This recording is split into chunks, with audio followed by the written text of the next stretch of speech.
Rewind-A-Dynamite from the post wrestling site. AEW lighting up the fuse. Sit back and enjoy the bubbly as we hear from Jon and Wai Ting. Where we're going, we don't need roads, and if the buck stops here, this thing might blow. Everything you hear are opinions of the show, and if you don't like it, go to the forums and let them know. 1 2 1 2. It is John Pollock here with Wai Ting live on Rewind-A-Dynamite. Hello, Wai. How you doing, John? Can you hear me? I can hear you perfectly well. I feel like Brandon from New Jersey. Yes, I can hear you well. Mm-hmm. Well, how are you? How was your Wednesday? It was fine. Yeah, it was okay. How's your household holding up? You've been hit with some illnesses, you told me. Yeah, we're all sick. So yeah, ever since like we had our child start daycare, it's just kind of been like an endless cycle. He got sick first, and then I think we got sick a bit. Then we were through it, but he still had a bit of a lingering cough, and then it was like round 2 in as many months. So he brought He brought a present over about 2 weeks ago from daycare. My wife dealt with it last week. This week was my turn. I'm hopeful that I'm nearing the end of it, but we've been warned about this. Anytime you have a child starting daycare. I think it's especially when they're first exposed to all these other kids. I certainly found when Max was like his first 2 years of kindergarten, it was nonstop, and it seems like we've kind of hit a good patch where he hasn't gotten sick in quite a while. My health has been remarkable since the pandemic. Like, I've had the odd cold, but I can't remember outside of actually getting COVID. I cannot even recall any significant, I haven't gotten the flu in this whole time. I'm not out in public every day and walking about, but knock on wood, my immune system has been holding up well during this couple year period. Well, let's keep it that way. What's your secret? You know what it is? It's climbing steps once a year. It's the big difference. Didn't help me this week. No, I have not been able to push myself to get back out and go running since I've given myself. It was super cold today. I was actually going to go run today, but it's cold in Canada. Newsflash. Yeah, the weather changes certainly haven't helped, and maybe that's partially to blame as well. You could do some squats while you're watching professional wrestling at home, I guess. Yeah, it makes me want to build up my neck muscles for that closing angle. You got to make sure. You never know when a TK driver might be coming your way in your namesake, no less. Mm-hmm. But we'll get to that. The big angle to close off of Dynamite. Man, we have a lot to get to, and before we forget, we're coming back at you on Thursday. PostWrestlingCafe.com. After all this time, we finally reached a milestone in our chronology. We are at Rewind-A-Way number 155. And to honor this historic number, we are going to Japan in May of 2004 for Hustle 3, featuring Hall and Nash making a lot of money to a very a night's work is what we will call it, with Shinya Hashimoto and Naoya Ogawa. I've learned a lot of Hustle. I've listened to and maybe even seen bits and pieces of Hustle over the years. I've never actually sat down to watch a full show, so I'm very grateful for this selection from executive producer Alex. I'm halfway through the show, and it is about. How many times have you done the Hustle dance watching it? Every time somebody speaks, I will end with the Hustle dance. Yeah, it's about as crazy and ridiculous and captivating as I anticipated. We have a lot to discuss on this show. A card that features the most eclectic grouping of pro wrestlers / fighters. Everyone from Dusty Rhodes to Mark Coleman having matches on this show. It is something. And of course, one of our favorites, Mr. Brandon Silvestri himself in the opener. Low Key is on this show as well. Low Key and Mark Coleman. Could you ask for more on a Hustle event? Yes, you can, and you will probably see plenty more. Lots of that, and one of my favorite segments on Rewind-A-Way, we've got book excerpts.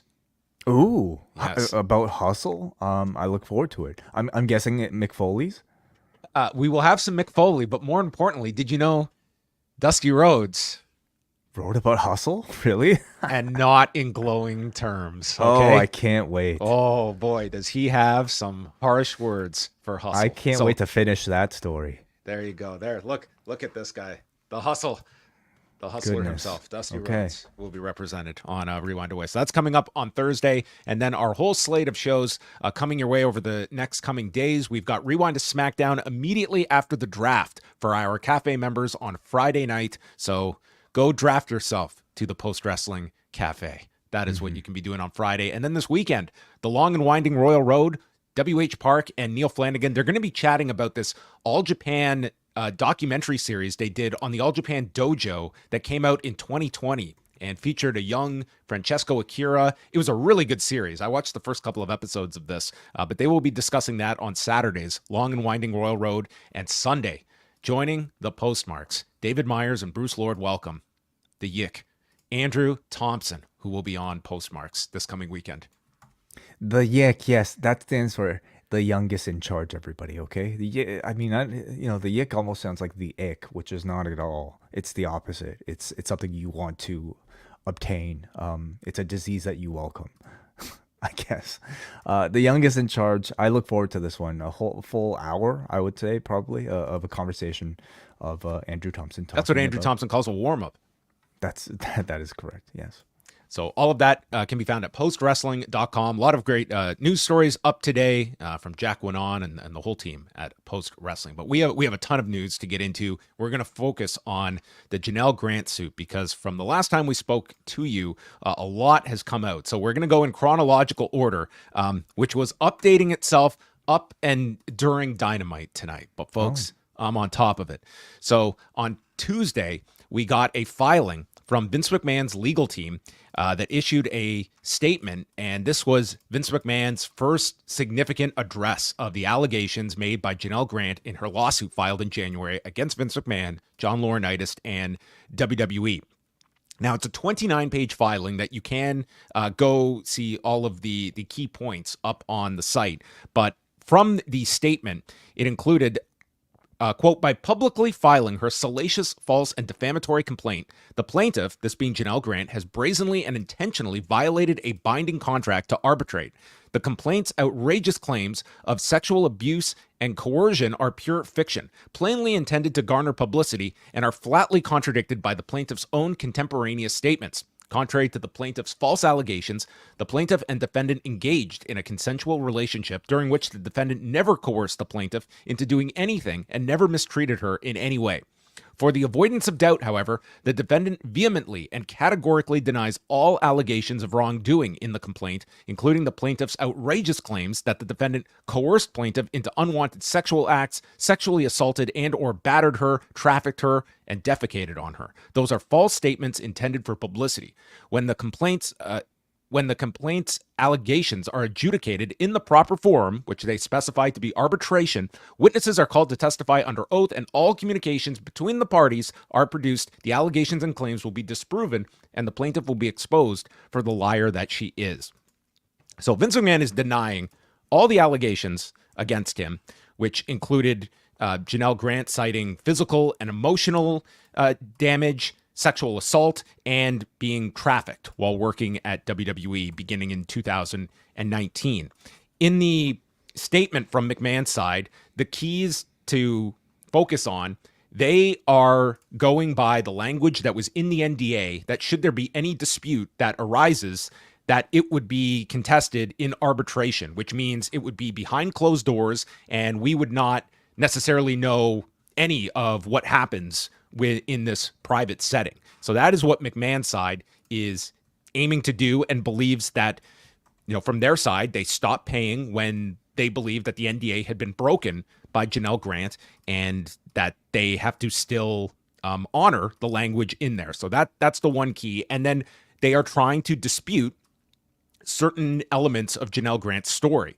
McMahon's side is stating that she was not in this deep grieving period after her parents died, and that she was not giving them around-the-clock care. Also stating that Janelle and Vince McMahon were both in separate relationships when they were engaging in this affair together, and that like just trying to, attack Janel Grant in certain aspects. Now, Ann Callis did send us a statement in regards to several of these accusations, and Ann Callis said, quote, Vince McMahon has never known a storyline that he doesn't twist to fit his own shameful narrative. Her father was in-home hospice during his final days, where Janelle continued to care for him around the clock. Prior to his death, she had been caring for her blind, wheelchair-bound mother. Using the grief of someone who lost both of her parents is an all-new level of disgusting. And in regards to this fiance that Vince McMahon stated that Janelle was still involved with when they got together, Callis said that, quote, she was not dating at the time. Her ex-boyfriend allowed her to stay in the apartment as she rebuilt her life and resume taking care of her parents. She had no job and no other financial support to lean back on. So that is where that stated. And to get further clarity on the whole arbitration issue, we did have lawyer Jason Cruz on from the MMA Payout site on today's show with myself and Brandon Thurston to kind of take us and navigate through this process that they're going to go through. Essentially, it comes down to, just a arbitrator actually deciding if this should go to court or go to a formal arbitration process. But that is still to be determined about the avenue of which this goes. But obviously McMahon's side, for their reasoning, want to do this in private rather than in public. So today, there was a response to this that was filed by Janel Grant's team with a motion to strike this statement. And from that filing, the plaintiff, Janel Grant, respectfully requests that the court exercise its inherent power to strike the inflammatory lies made in defendant Vincent K. McMahon's memorandum of law in support of his motion to compel arbitration. Instead of using his motion in the appropriate manner to raise legal arguments concerning whether this dispute must be submitted to arbitration, McMahon instead uses the motion's preliminary statement as a platform to launch vicious falsehoods and attacking Janelle's moral character in a transparent attempt to harass and intimidate her into submission.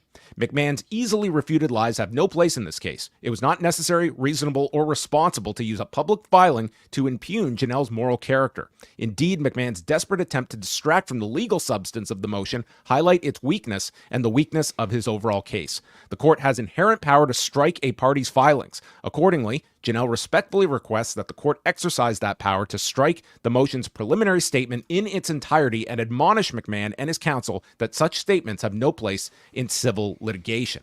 So that came out tonight, and then within about an hour, I would say, we got a statement from Jessica Rosenberg, who is one of Vince McMahon's lawyers, who just stated that the plaintiff had no right to bring this case in a public court, but did so anyway. Now that she chose this public forum to falsely accuse Mr. McMahon, she wants to silence his ability to respond. She can't have it both ways. And that is where we are up to date on this back and forth between the two sides. My takeaway from today, and this certainly has amplified, especially today, is that I think Vince McMahon's side, once they have gotten their story out, I just found this was the most aggressive we have seen the McMahon side, and it makes me wonder if this is going to be more of the playbook now of playing this out in public, trying to smear Janel Grant, and playing a lot of this out in public, because they have been exceptionally quiet, as you know, Wai, throughout this whole period, beyond Vince just denying these claims when they were made back when the suit was filed.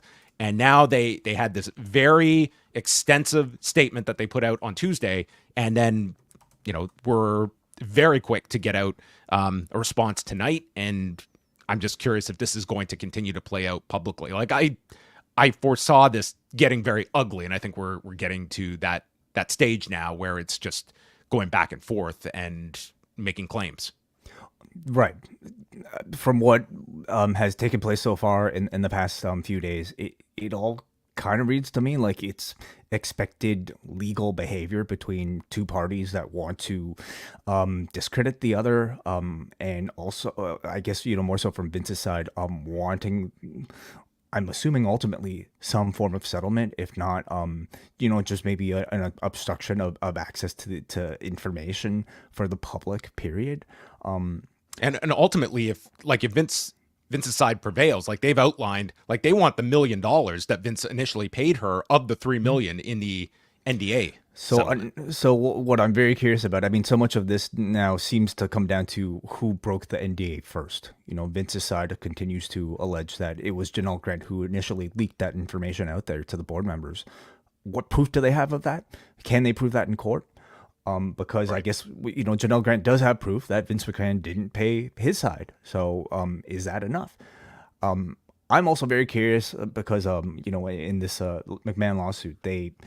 Here, one part that where they say when the complaints allegations are adjudicated in the proper forum, which in brackets arbitration, witnesses are called to testify under oath in all communications between the parties, including those authored by plaintiff Janel Grant, which she intentionally did not share in her complaint or produce. The allegations and claims will be disproven, and plaintiff will be exposed for the liar she is. So I'm very curious to know what sort of information they might be holding that they feel is enough evidence to put Vince McMahon in the right, that we're not privy to. Well, we saw a sample of it with the New York Post story with the love letter that was disclosed, and I'm certain that they're building their side of things. Just one detail to go back, and Wai's right about the assumption that Janel Grant this is an argument of who broke the NDA. For Vince McMahon's side, it was the board of directors that was contacted by a friend of Janel Grant's in March of 2022, which, I mean, obviously if this friend was privy to this information, it would obviously have to come from Janel Grant or someone close to her that she had disclosed it to. And from Janel Grant's side is that not only did the payments stop, but also when she is citing the Speak Out Act, and there's also a sex trafficking act that would make this settlement this non-disclosure agreement null and void to begin with, given what is accused as well. So again, that is we are still in this argument of who is even going to be, what is the venue to even settle that. That's going to be the next key, along with the responses that we are still awaiting from John Laurinaitis and from the WWE, mainly the John Laurinaitis response, because he is a key in all of this in terms of what his statement and defense is going to be, and what side it is going to give credence to, because here is somebody that can very much sway in terms of what the public opinion is, and more importantly what the legal ramifications are going to be if he can corroborate what is being accused.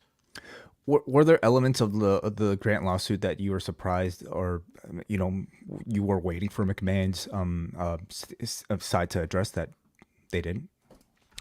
Well, I would state that when you came away from the case, the lawsuit, it reads horribly, and you had Vince McMahon in this statement denying what is being alleged. But for a lot of people just reading that suit, you heard it from CM Punk, it was the text messages alone were just so damning, and that was enough that would be grounds to fire somebody from the company at the very least.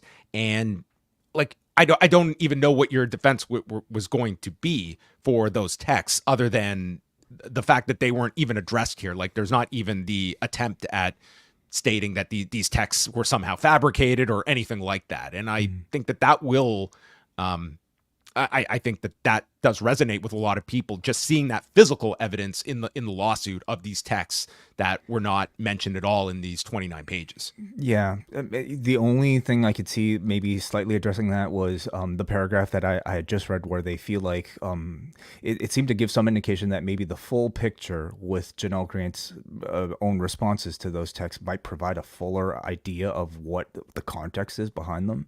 But I don't know what sort of context you can have to excuse some of that. Maybe also not to mention the jump in pay that Janel Grant just suddenly received from $100,000 to $200,000. That's a huge point, Wai, because in the statement there is the specific language about her law degree, and it was something to the effect of that she supposedly had a law degree from Pace University. And I'm reading that, and maybe I'm inferring the tone that this is meant in. But if you're taking it as she supposedly had, as though he's questioning her legal background, well, that opens up the larger question that you asked about, really not addressed at all about this, is why was she hired for this legal position if you're questioning her legal background, much less the promotion she received in the WWE? And at its base, can this be a consensual relationship when this woman is working in your company? And that may come down to Vince McMahon's belief of what a consensual relationship is or is not. But in modern workplaces, like, that is not a consensual relationship in that sense, when there is that great of a power discrepancy as well. And that would be an aspect too in the statement that is not addressed, but that would be something that I'm certain that the plaintiffs would focus on. So at least for now, it seems like they're being very public with at least answering each other's claims through, sources like ours. Do you think that continues? I think so. I think that I think both sides are, well, I don't know. I'm looking at today, and just today, this was a very public and aggressive day, especially from the defendants' side. Yeah, I'll just say that it was certainly, granted, this is just one day after this filing is made by McMahon's side, and I don't know if this is going to continue or if they put this out and now they lay low. But I mean, today you got like quite a lot coming out here, and we will see if this continues. But we saw the New York Post story, and is there going to be other types of leaks of different evidence and utilizing a public forum to try this case, even though the whole position of this statement is this should be mitigated in private with arbitration. The last question I'll throw out to you, Wai, and I asked Brandon this too. If you are Vince McMahon, and let's just go with the assumption that he believes he has been wronged in all of this, why do you think arbitration would be the venue you would want to? Like, if you were in this position of being wrongfully accused, there's certain reasons, like you did have a lawyer negotiate this NDA with the exact language of making this an arbitration. But that's like a question I have. I don't have necessarily an answer to. My only suspicion is that maybe the full picture and making this even more public than it already is might do that much more damage to Vince McMahon's character, even if he does believe that he's right. It could just be the type of thing where he feels it's better for all of this to go away and to have it all take place behind closed doors rather than having everything exposed, even if he feels that he's right. I mean, that doesn't make sense to me on the surface, but that's the only explanation I might have. My last question to you is, how much of any of this conversation now being brought back up does the WWE feel? Or do you feel like they've done a good enough job of distancing themselves from everything? I would tell you, I think the WWE, from a PR strategy, has done an excellent job of separating itself from Vince McMahon. That, yes, all of these, WWE and Vince McMahon are two things that will always be linked. But it's not as though there is, I think, this cloud over WWE to the extent that, that look at like Royal Rumble weekend and that weekend for the company and how under fire they were. And you compare it to now, and it almost like it's one of the reasons, like, I go out of my way to list the fact that there are defendants in this beyond Vince McMahon, because I think to the general public, this is Janel Grant versus Vince McMahon. And I think whether by sheer force or not, WWE has really separated itself from a lot of this, that I don't know if they're necessarily carrying the same baggage being linked to this case, but they are, and they are defendants, and they will need to respond to this case in the coming weeks. Mm-hmm. So we also have Wait, I know you love these. A proxy statement that was issued by TKO on Tuesday night as well. This is in advance of their shareholders meeting that will be held June the 12th, with their shareholders voting on a number of options, including electing its current board of directors, the appointment of their registered public accounting firm, all fun stuff to be doing on a webcast on an afternoon. But in this proxy statement, which we get kind of a breakdown of all these different figures with the company, we get the compensation packages for the key executives throughout 2023, and mainly focusing post completion of the sale/merger with WWE and UFC. So the big winner in TKO, you'll be stunned to hear, is CEO and Executive Chairman Ari Emanuel, who took in a cool $65 million. Between his salary from September to the end of the year was just over $911,000. But you should always negotiate these terms, Way. He got a $24 million bonus and a $40 million in stock rewards on top of that. So I don't know if this bonus is completely tied to the completion of the merger, but probably has to do with that as well. Mark Shapiro, its COO, earning $16.1 million in various rewards and salary. And then WWE President Nick Khan with a package worth $32 million in 2023. Vince McMahon was listed throughout this proxy, several mentions. His listed salary just for his work as an employee, not including his role as a director and, of course, all of his stock dividends and all of the extra income that he made. Just listing that work as $376,323. But Vince McMahon has plenty of cash. This is like, he's going down to like the arcade or something with $300,000 on him. And it does include his latest amount of Class A common shares, just over 8 million, which is 9.9% of TKO stock with 4.7% voting power. So that is the latest on the proxy statement. Nice to know. Maybe that'll be a future review request that we will get one day. The proxy statement of 2024. Might have to veto that one. Yeah. NXT on Tuesday night featured the coronation of Trick Williams winning the NXT Championship from Ilya Dragunov. They went about 12 minutes. And first of all, this is in the heart of the NBA and NHL playoffs. And the show ended up doing 661,000 viewers and a .20 in the demo, which was their highest numbers in the past 3 months. But really impressive is that the highest quarter was the 8-minute overrun featuring the end of this match, which peaked with 741,000 viewers and was also the peak in 18 to 49 with 300,000 viewers. And I don't know if you got to see the entire show, Way, but I thought the structuring of this episode was so great. It was all night long building up Trick Williams with constant check-ins with Trick Williams, with Ilya Dragunov. They had all these different main roster stars showing up to kind of root on Trick Williams, and they made this feel like such a big deal. And you're watching this, and if you stick around, you're getting the big moment. And when he won this title, man, that place exploded. It was a really great scene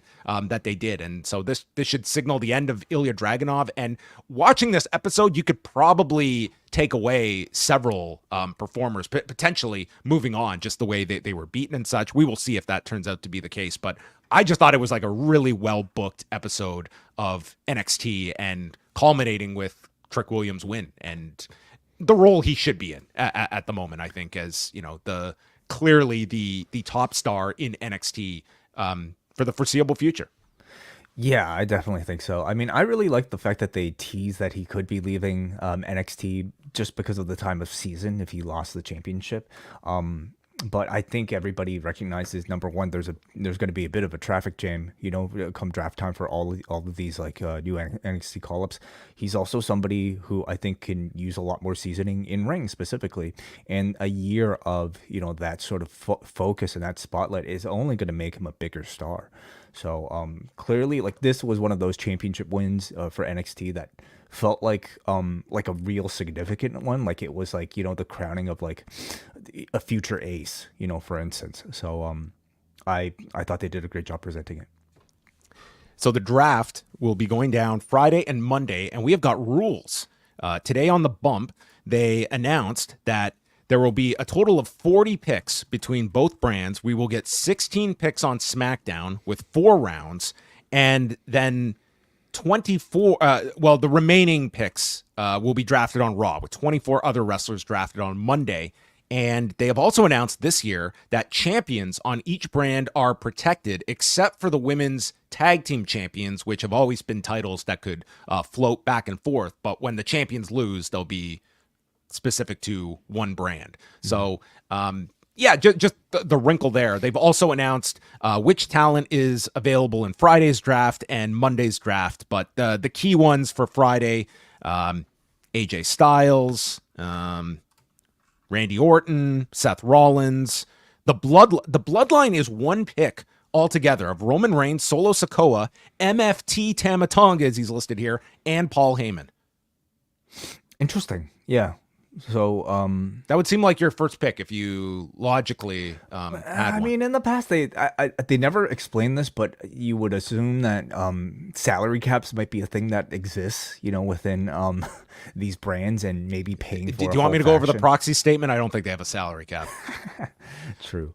I mean, I'm happy about the rule of champions staying put on the brands. I think we don't have to do belt swaps anymore. Oh, it's so awkward, and it kind of telegraphs too. If the IC champion is going on one way, it already spells out the US champion going the other way. It's just a lot of awkwardness that I don't think they necessarily need. They spend all that time establishing these new championships, and to change them to different shows right away, I think would kind of defeat the purpose of it. So yeah, I'm looking forward to seeing how a fully Lebec handled draft will be on Friday and Monday.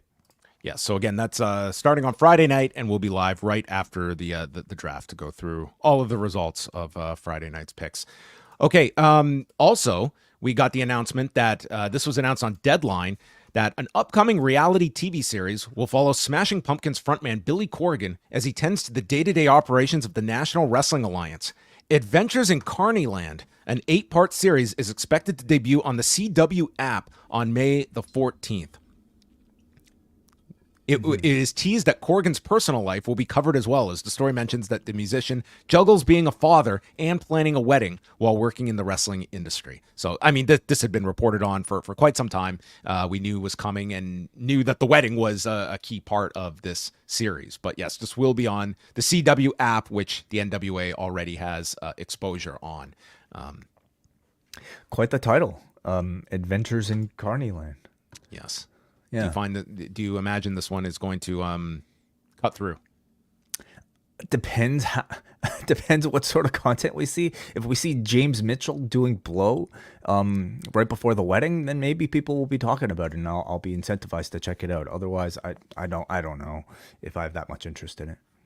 Last thing before we get to Dynamite, I did get to see the Sensational Sherri episode of Dark Side of the Ring, and I feel this season has been one of their strongest, I think, with some of the subjects that they have chosen. And clearly when it comes to the producers involved in these various episodes of finding a lot of key people that maybe are not as well known. And this year has also delved into a lot lesser known subjects. Like Chris Colt, that's quite the sell to go to Vice and hear on your subjects. Like that really does tell you like the freedom that they have to explore like some very obscure figures in wrestling. Now, Sensational Sherri does not fall under that category. Very well known.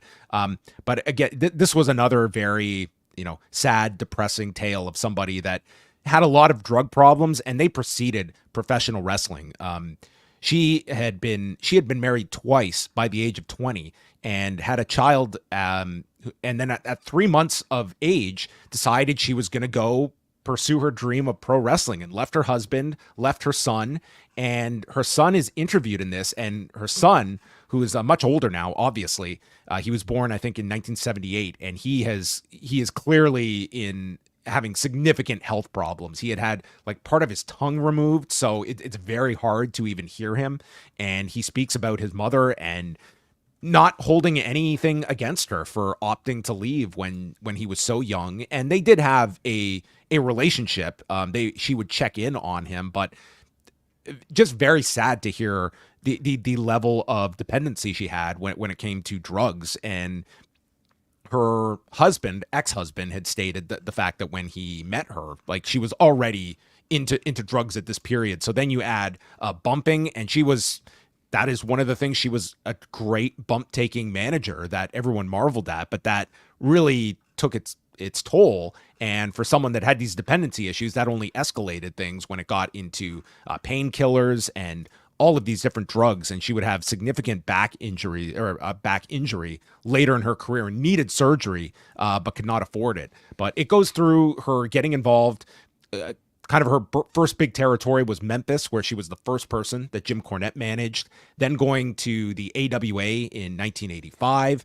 And from there, she's the AWA Women's Champion when she goes to the WWF and never even drops the title that last time. And then in the WWF, she has her run. She beats Moolah for the WWF version of the women's title. And when they dropped the women's division, they saw a great character and kept her on board. And that's probably where people remember her more as the manager than even as the wrestler in WWF, where she was with Randy Savage, with Ted DiBiase, with Shawn Michaels, and a great character, tremendous promo. And again, like the fact that she was a trained wrestler, it did set her apart from a lot of the valets of her era, and was a great valet for many acts. Like, it was I thought like a big enhancement for Shawn Michaels when they were getting ready to get him ready for his singles run. It legitimized him to have Sherri attached to him. But if you're looking for like, this is not so much going into the wrestling specifics.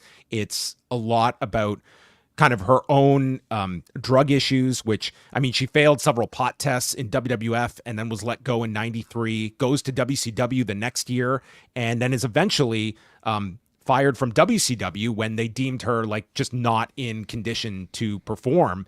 And Medusa, who is interviewed in the piece, like, she brings up the fact that, yes, she had a drug problem, and you could certainly state that she was not in any condition to perform. But that standard was certainly not being held to the same male contemporaries in WCW at the time, who were also drugged up. And certainly you can imagine like what that locker room was like in 1997 in WCW. And certainly if you want to point to a double standard, you probably could, because there were probably a lot of examples of people that, I mean, we saw them coming out on WCW and WWF programming in the 90s, where, man, you could detect people that were slurring their words and were just high out of their mind on television. And then, you know, her post wrestling career, it's a similar story of just someone that I think always wanted to have that one last run, or would be able to turn back time, and missed the spotlight of what wrestling provided. She got married again in 1997 and then was inducted into the WWE Hall of Fame, and thought that she might be able to get a trainer's role in WWE, but that never materialized. And then her death was in June of 2007. And if you remember the time period, they did the angle with Vince McMahon getting his limo exploded on a Monday. And then Sherri died on the Friday, and she ended up dying of an accidental drug overdose. And they listed all the drugs they found in her system. And it's just, you know, you could see how she was medicating herself. But anyway, so she dies on a Friday. And that night is when they do that Vince McMahon tribute show. And if you remember this was the first time they did like a tribute show for a storyline, taking the template of Owen Hart and Eddie Guerrero. And one of the criticisms at the time, before Sherri's death, was the idea that, man, you're doing a death angle. This was at a time when deaths were plenty in the industry, and it's just a matter of time before a real death occurs, and it happened with Sherri. And here WWF is doing a tribute to Vince McMahon. I would be 99% sure that because of the tone of that episode with Vince McMahon, I'm sure they didn't even acknowledge Sherri's on SmackDown that night because of what they were doing. And then, of course, this is a week before the Benoit murder-suicide, and this is all in the midst of that.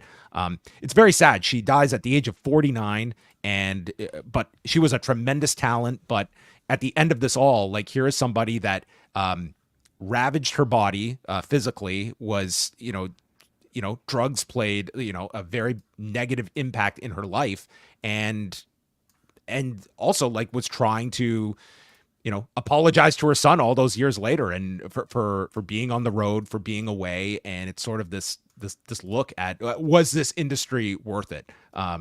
That's kind of the question you're left, even though this was somebody that, I mean, she loved her, this was her dream, to be a professional wrestler. And I don't know if she necessarily regretted it, but I mean, it did have, unfortunately, a life that ended way earlier than someone should. So, a sad story, as has been many of them this season on Dark Side of the Ring. So they have the Sandman next week, which is going to be quite the episode. And then Black Saturday is the season finale in 2 weeks coming up. Are you ready, Wai, to get into Dynamite tonight, as we are 40 minutes into the show? Let's do it. Let's go. They were at Daly's Place tonight. Over 2,200 tickets distributed, according to WrestleTix. So, Daly's Place holds about 5,000 or so.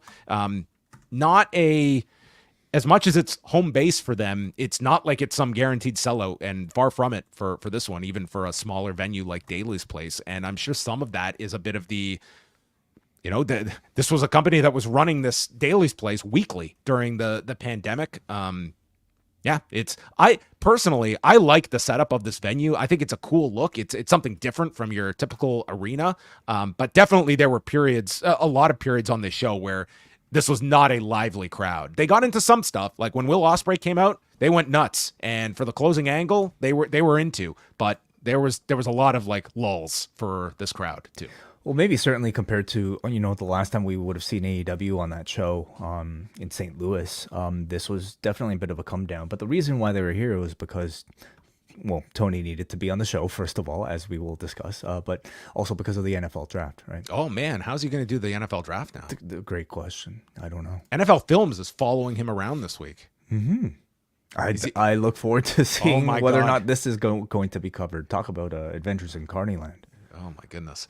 So the Elite are shown arriving earlier in the day, and they're remarking to Okada. They were so proud when he flipped off the crowd. And then up comes Jack Perry in his own vehicle and walks into Daly's Place, but security tries to stop him, and the Bucks explain he's with us, and they state it's going to be a big night. And this grin of Jack Perry's is great. Oh, it's fantastic. Yeah. Like the grin has become like, this guy has created like a whole meme library just from his facial expressions. He also seems to have the Zach Morris power of being able to break the fourth wall and actually look at the camera, which he does, but the rest of the team doesn't seem to. So, well, that's cool. Orange Cassidy's music plays, but he is attacked by Trent on the way out, and Trent calls out Chuck Taylor. It's time for him to make his pick. He calls Orange Cassidy a narcissistic prick. Said, we brought him in to be our mascot, and somehow he made us his lackeys. Said that we protected him. He gave us nothing. Orange Cassidy doesn't care about you. And he says to Chuck, give the people what they want. And Taylor is standing there, and he's got to make a choice. And he tells Trent, you know what? I always thought you were a piece of shit. And he attacks Trent Beretta, and Chuck explains, I'm not cleared for a match in the ring, but I want you in the parking lot.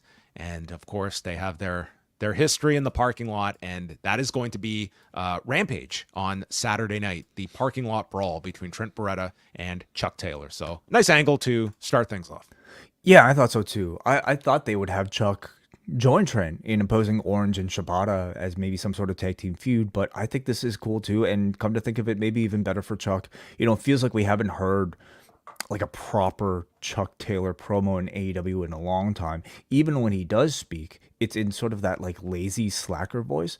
This is now a story that'll finally allow these two, Trent and Chuck, to shed those characters and actually talk like passionate professional wrestlers, which I think has been really something that they've been missing these entire 5 years.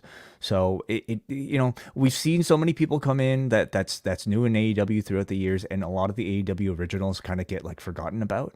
So I'm really happy to see that they're actually making an effort to elevate both best friends using this storyline, and that they haven't been forgotten about. How many people thought that there was a "We Want Vince" sign facing the hard camera all night? Well, Preston Vance, who the son is for, I guess, has been kind of missing. Yeah, I don't know. Not sure. Jon Moxley did a promo. He's confident he will defend his title tonight, but don't mistake my arrogance or ignorance. He knows what Hobbs is capable of, and I can make one mistake and my whole world comes crashing down. He's got to walk through hell, but there's nowhere I would rather be. And he informed us, I don't play golf, man. This is professional wrestling. Does he fish? Doesn't fish either, is what I was going to say. Not. No, this is professional wrestling. No days off. Swerve Strickland against Kyle Fletcher is our first match in a title eliminator. What did you think about the positioning of Swerve Strickland here on the show? Positioning as in like spot on the card, or just what he's doing on the show, period? Just what he was doing overall. I mean, I feel like you're setting me up to say something that you probably feel as well, but I didn't like it. I don't feel a strong way, but I mean, he felt like, as much as the Danielson-Ospreay match was what everyone was raving about, like the moment was Swerve winning this championship, and like tonight was not the night of Swerve. Like this was, here's our new champion, but tonight was all about this angle that was going to be shot. So I'm not criticizing it. I'm just stating that it was. I'm gonna criticize it because Okay. I think Swerve needed a promo here. Even a brief one. It's how I would have started it. I didn't think he needed a match on this show. I think him just coming out and welcoming people to. I think we can retire the term era, but this is Swerve's house. Whatever. You can come up with another word for it, I'm sure. But you needed to convey the feeling that this is a significant moment. You want to... Okay, like he just accomplished the biggest achievement of his entire life. Let the audience celebrate with him a little bit. Tell the audience the feeling of what winning the championship means to him. He did a great job of that at the press conference, but that's the press conference. How many people are watching it versus how many people are watching Dynamite? And that's also sometimes supposed to be in character, sometimes not in character. They needed to translate that feeling, the significance of him being the first AEW Black Champion and what it means to him, to the character that we see on TV. And they've really kind of downplayed it. And I don't know if that's intentional or not, but like they've really, like, at least on screen, downplayed the significance of this being the first Black AEW champion. They have on their hands, like Swerve himself in the press conference spoke about the significance and the inspiration of Kofi Mania for somebody like him, and they have their chance to do something similar here with Swerve, where they can make this title run feel far more meaningful than your typical professional wrestling championship run. And I thought tonight was a prime time spot for him to convey some of those feelings. And instead we got what was a good match, but I'm not going to remember this in 3-4 days. A speech from him, I think, would have been far better for his value. Fletcher is mocking the crowd, yelling, "Whose house?" And then Swerve moves to a choke and starts attacking the arm of Fletcher. Don Callis is on commentary and is picking apart what Kyle Fletcher is doing wrong, which seems to be a consistency with his issues with the Don Callis family members. The house call gets caught, so Fletcher applies an ankle lock, and he's working on the ankle, gets to the rope, Swerve does, and then is able to land a rolling flatliner, brainbuster, and we go through a series of tombstone reversals, ending with Fletcher spinning and hitting one, and Callis yells out, "Melbourne!" with 4 fingers in the air as he's calling a play, and Fletcher, Melbourne, is supposed to be get the table, which was going to be the Dudley's backup call. But he has second thoughts. He doesn't go for the table, and instead, Swerve blocks a superplex, hitting a Swerve stomp with Fletcher holding on to the corner, and he kicks out, but then takes the house call, and Swerve wins in 14 minutes and 45 seconds. It was a fine match. I was really happy to see it. But again, it's in the sea of matches that we get, especially at like the level that we get. I'm not going to remember this that much longer. They are, it's significant that they're continuing to now tease Fletcher having some sort of dissent with Don Callis, and he might start to defect along with Will Ospreay soon. I would have liked to, again, like if you're going to do the match, give 5 minutes of the match for more of a promo for Swerve and then get into the match. Or better yet, use the promo segment to build to the match so that we have a week to look forward to it. Again, it's fine. It's just a difference in philosophy. But I felt, especially tonight with his first appearance after winning the championship, he needed to say something. I don't disagree. They did announce Kenny Omega will be on next week's show in Winnipeg. So that will be, we've got Winnipeg already coming up next week. Renee Paquette is with Thunder Rosa, who is not here to complain about losing on Sunday, but Deonna got into her business, and that prompts Deonna to come in, and they got into a big screaming match, the two of them. They did show highlights of Ospreay and Danielson, and they did push the replay if you missed the match, which was a smart call. Mina Shirakawa with Mariah May in her corner against Anna Jay. They went 9 minutes. I thought this was a very good match that these two had. You had Anna Jay kissing Mina right in front of Mariah May before hitting a neck breaker. They hit these big forearm smashes, and then Mina hits a back fist, and Mina Shirakawa hits the knee strike while coming down off the top turnbuckle. She eats the dangerous Jay kick and a gory bomb from Jay for a 2 count, and then Mina uses the dragon screw into the figure 4 onto the knee she had been working on. Jay gets to the rope and then hits a glamorous driver, which is countered into the Queenslayer. Shirakawa counters out and goes into the glamorous collection, cradle maneuver, and pins her in 9 minutes. I thought in particular, like Shirakawa, I thought worked really well, and this was one of Anna Jay's better matches. Yeah. I think she continues to show like a lot of aptitude for like increased airtime and story. She's doing really well. Mina Shirakawa immediately comes in with like a level of charisma that I think translates very well to like an English speaking product. I do feel like they can do a little better with like fleshing out this Shirakawa, Mariah May, like whatever's going on here. They are now on commentary suggesting that these two are actually more than just tag team partners, and that there might be some sort of romance going on.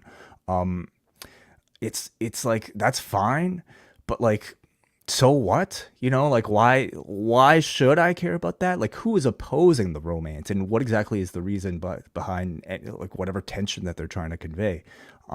Maybe Toni Storm's character has very dated views on same-sex relationships. There's been no suggestion of that whatsoever. She herself, like, gives Mariah May kisses plenty of time. If the idea is that Toni Storm is supposed to be jealous of Mina Shirakawa, they've really not done a great job of like conveying that.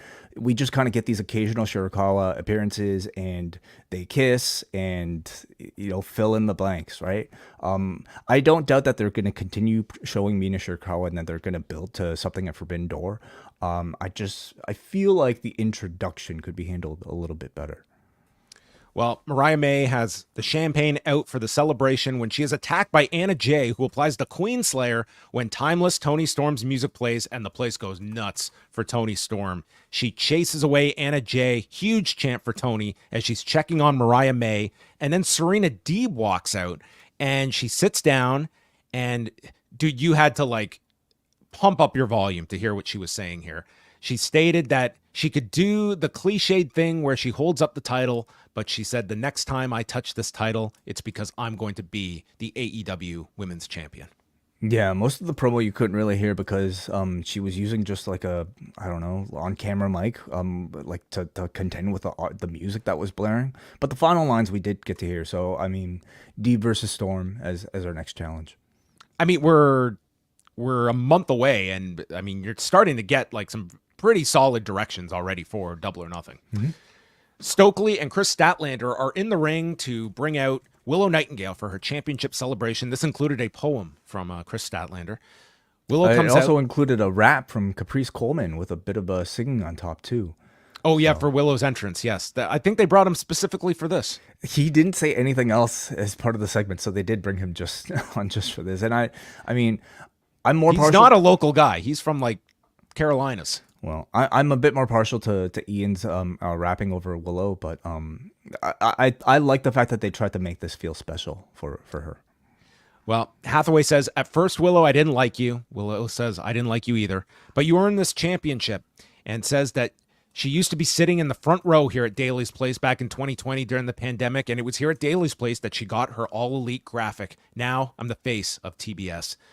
And out comes Mercedes Moné, and Willow mentions, this is how many times that you have interrupted me. But Moné says, I just want to congratulate you.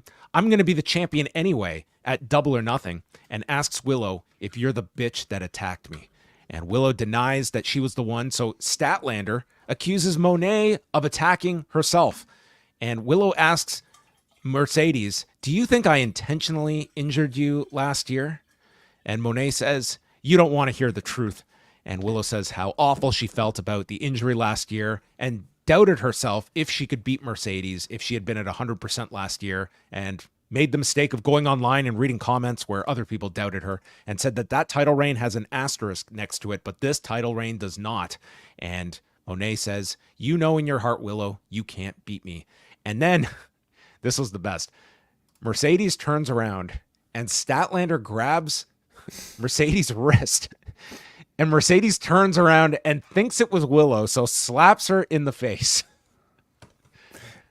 It's like, how did this happen? I guess it could happen in the heat of the moment, like You grab my wrist. And so we are, 6 weeks in, and Mercedes is full heel by now, it seems. Sure, yeah. If you're going to be opposing Willow Nightingale, like, you're probably going to get that natural reaction anyway. But this is also the direction that I think, like, the CEO character just seems to demand. Yes, and why fight this, especially with a character like Willow? I think it's better for this program. And Mercedes, to me, is like, all we have to judge on her are her promos during this period where she can't wrestle. And it's a work in progress. That's all I can say. It's the weakest part of her game, and I'm a bit surprised because, like, in WWE, it was never that pronounced to me, like, how much she was lacking in that department. But in these few weeks, when all we've really had are Mercedes promos, I continue to be very unimpressed and almost a little bit surprised at how little she's developed or even regressed, in the time. So, maybe that's just due to the environment, due to whatever difference there might be in the production of like these sort of speaking segments. But as far as her acting goes, I really hate to say it, but the person who appears on the Mandalorian was the worst actor of the bunch of everybody involved in this segment. So, in terms of story, I thought it was strong here with Willow, like, bringing up her own self-doubts about whether she could have beaten Mercedes at 100%. I think that's, like, really good babyface vulnerability and provides great motivation for the rematch. So very positive segment for Willow. But for Mercedes, her value, especially for AEW, is going to be in ring, and I think that's where she'll really kind of, like, show why she's worth the hype. It's just that we have to kind of wait for that, and all we have thus far are segments like these. Jack Perry exits Tony Khan's office, and Marvez is trying to get an answer if Perry is reinstated. The Elite walk by, and it ends with Matt Jackson stating things are still uncertain, and Tony Khan has agreed to meet Jack Perry live in the ring tonight. Oh boy.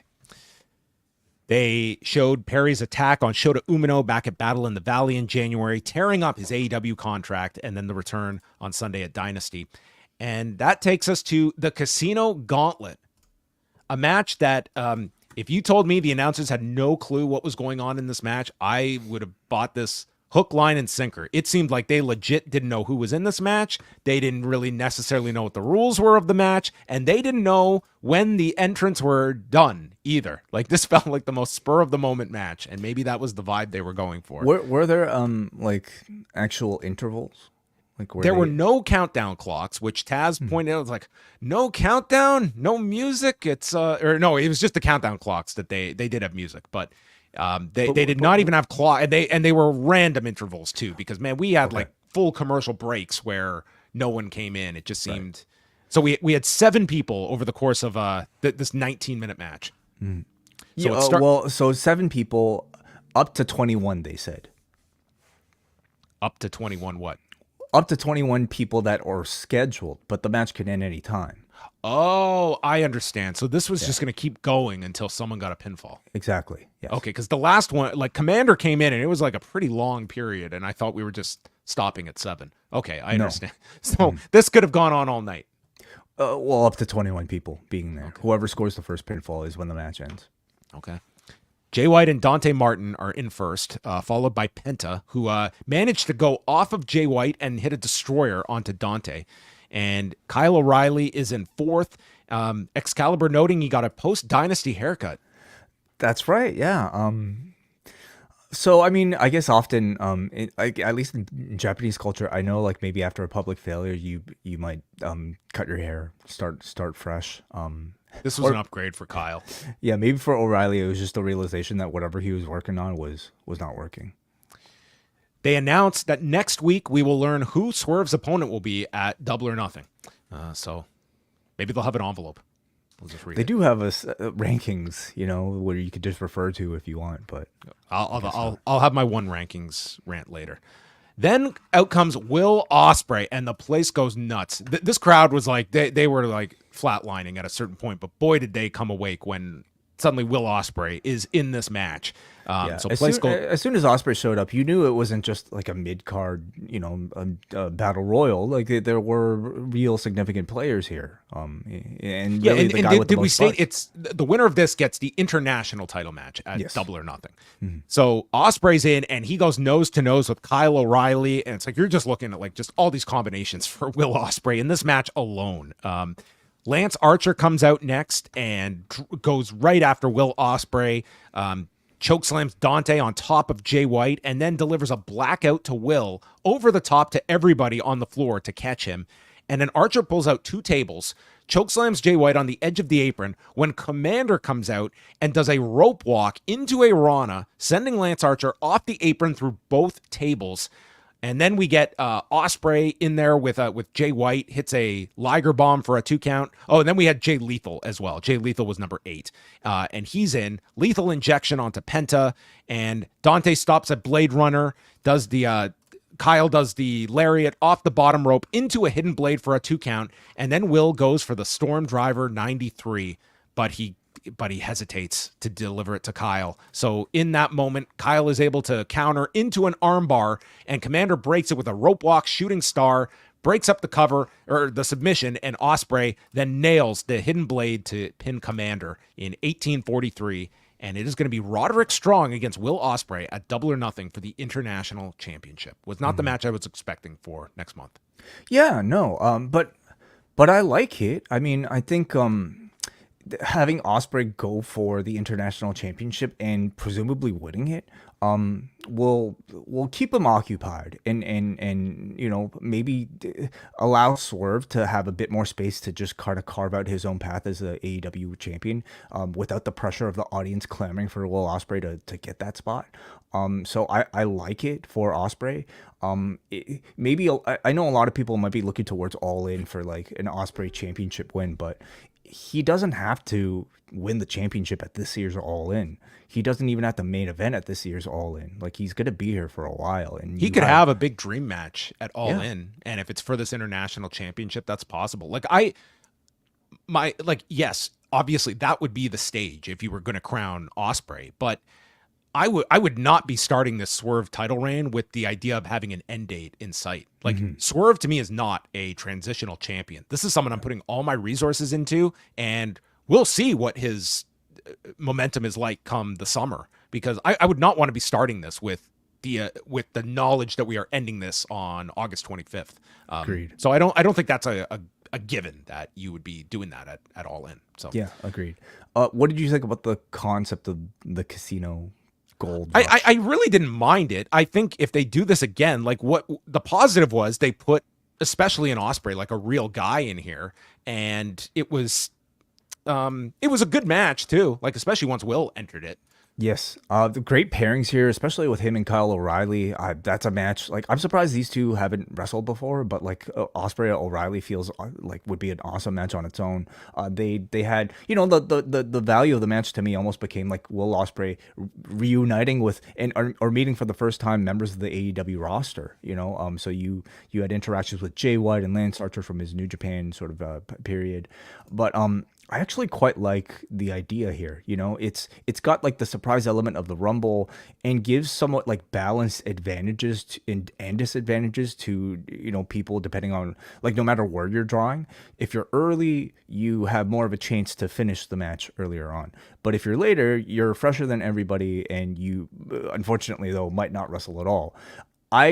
to that point, I like the fact that they ended the match here with 8 people rather than go the full 21, which I was kind of expecting them to do.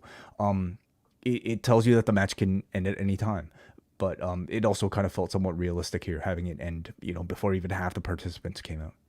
What is Will Ospreay ranked? He's pretty close to the top. He's undefeated, isn't he? And he just beat Danielson too. Yeah, I can bring that up. I believe I looked it up not that long ago. But as of April the 6th, Will Ospreay is number 3. Swerve was number 1. Orange Cassidy was number 2. Will Ospreay was number 3. Bryan Danielson was 4th. So Ospreay presumably stays up there. Now Orange... is Orange Cassidy facing Swerve at Double or Nothing? So this would also depend if the rankings have changed at all since the 6th. Oh, right, yeah. I mean, they'll just explain however. Oh, he's still undefeated. I'm just saying he took himself out of the running here for the champion. Like, wouldn't you be going for the championship after you beat Danielson and you're undefeated? Yeah. Like, there's not really a storyline reason for him not to be the next contender, other than he gave himself this title, or this title shot now at the next pay-per-view. I mean, again, at this point, we ask, are these rankings doing more harm than good? I don't know. Well, even if you didn't have rankings, I mean, it would be the logic of winning this match. Like, that's where your brain would go of what would be the next big match. And now you got to come up with this reason to keep him away from Swerve. Right. As long as you're keeping him unbeaten. The Learning Tree, Chris Jericho, fully leaning in on the new moniker. He comes out and he is renaming the FTW Championship as we had guessed. It is now the For the World Championship because this title is for you. For us, by us. Taz is disgusted at this, and Jericho notes how the internet was buzzing about his title win on Sunday. And Terry Funk once told him it's his job to take this generation to the next level. Hook, your only flaw is you still have lessons to learn from the Learning Tree. Calls Taz and Shibata dead weight that Hook surrounded himself with. You just need to listen when I tell you to stay down. You forced me to hit you in the head with a baseball bat, and that's on you. And they did state several times that Hook is not cleared to compete and was not on this show. And then out comes Big Bill. And he comes out, and it looks like he's going to confront Jericho, but he, in fact, needs the guidance of the Learning Tree. You are the Socrates of professional wrestling. And said you're always willing to bring up less established talent to your level. There's no one better than Big Bill to fit. And Jericho says, well, I'm one of the reasons you're here in AEW. I don't know if you know that. Just gets that line in and then states, well, I'll be watching you, Big Bill. This was not like the seal of approval from Jericho, but he's going to keep his eye on Big Bill. I know there was a lot of negativity towards this Jericho Hook match, and I was more on that side of not enjoying it as much, but I won't lie that it was I found this promo to be pretty enjoyable, the first half of this. I did too. And I was somebody who I think already felt like as of the Hook match that Jericho was doing a good job of playing into the negativity, and I thought that continued in this segment. He's very clearly just doing exactly what the people are on the internet are criticizing him for, even down to the Jericho Vortex, which may or may not be a fan creation, used to criticize people that they seem to not escape when they go in. He's saying people come out of it always, as bigger stars, which I mean is just basically him just kind of taking the piss out of these online criticisms. I suspected. I bet he was pissed that video got out. Where man, he could not have put Swerve over better at that dinner that they had the other night. I wonder. Yeah, it's the opposite of his character. Yeah, but I had suspected that they might attach somebody to Jericho to oppose Hook just to kind of give a lot of this heel heat to somebody that they're actually building up, and I think Big Bill is really about as perfect of a candidate to hopefully gain from that as you could get. I'm a lot more optimistic for somebody like a Big Bill than say a Jake Hager, because Big Bill can speak, he's got a personality, and he's not somebody, as we've seen with the Ricky Starks tandem, or even with Enzo, he's not somebody who's just happy being a big guy in the background without talking. He will have plenty of mic time, I hope, in this pairing with Chris Jericho, and I hope that he can benefit really strongly from this dynamic. Renee is backstage with the Don Callis family, and Callis is so happy that Ospreay won. but I told you to do the Storm Driver. And Will repeats that he is retiring that move after Sunday. Callis says, I don't care about broken necks. And Fletcher interjects saying, who cares? He won the match. And Callis says, you're not one to be talking about winning matches, you ROH television champion. And but this guy never wins. He never wins on TV. He's not wrong. And says Hobbs is going to win a title tonight, and Ospreay is going to win a title at the pay-per-view. And that takes us to the IWGP Heavyweight Championship match with Jon Moxley and Powerhouse Hobbs. So they were going to headline with the face-to-face meeting of Jack Perry and Tony Khan. So unfortunately, this match was just cursed. We had a fight on the floor, and then Hobbs is just slamming him into the apron. And at one point, he Irish whips Moxley into the corner, and he's running into the corner for an avalanche.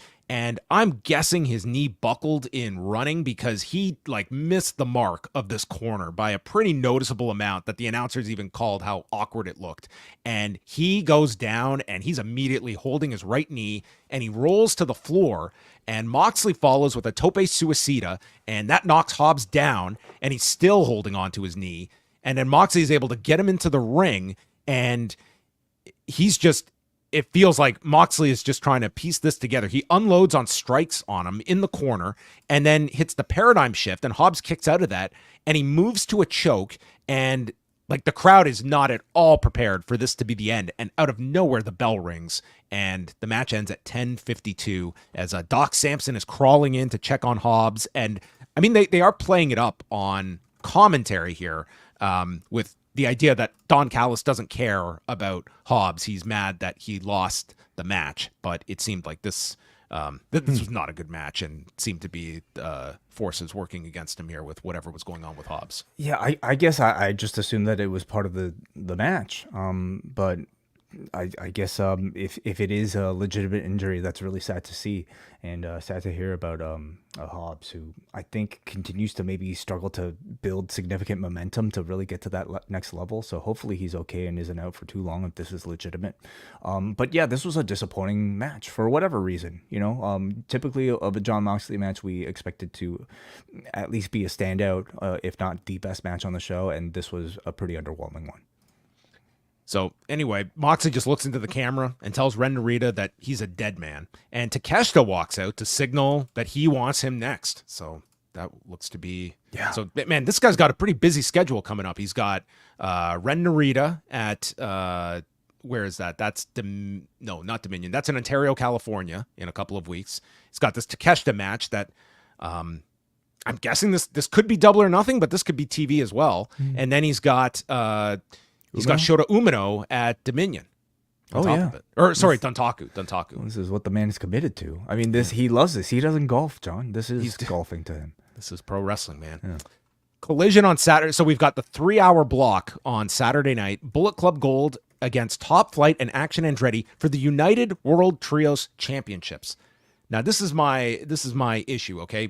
We just saw Adam Copeland, Eddie Kingston, and Mark Briscoe beat Top Flight and Action Andretti last week on Collision. Now, they did lose to House of Black, granted, at the pay-per-view, but I don't know how Top Flight and Action Andretti slide in here for this championship match against Bullet Club Gold. Rankings or no rankings? I mean, do they have more wins as a team as compared to any of the others? I don't know. I'm not really sure. Well, anyway, we got a title match. Whatever. Tony Storm and Anna Jay, non-title match. Thunder Rosa against Deonna Purrazzo will be on Rampage, and the Parking Lot Brawl. So 4 matches announced thus far for the for the block. Yeah. I'm very curious to see which one they put right after the playoffs, because that should be a very, very healthy lead-in. Is there any match on this particular show? What do you think about this card? Coming off of a pretty coveted spot here, off of the NBA playoffs. There's nothing that was announced that jumped out at me as something really big.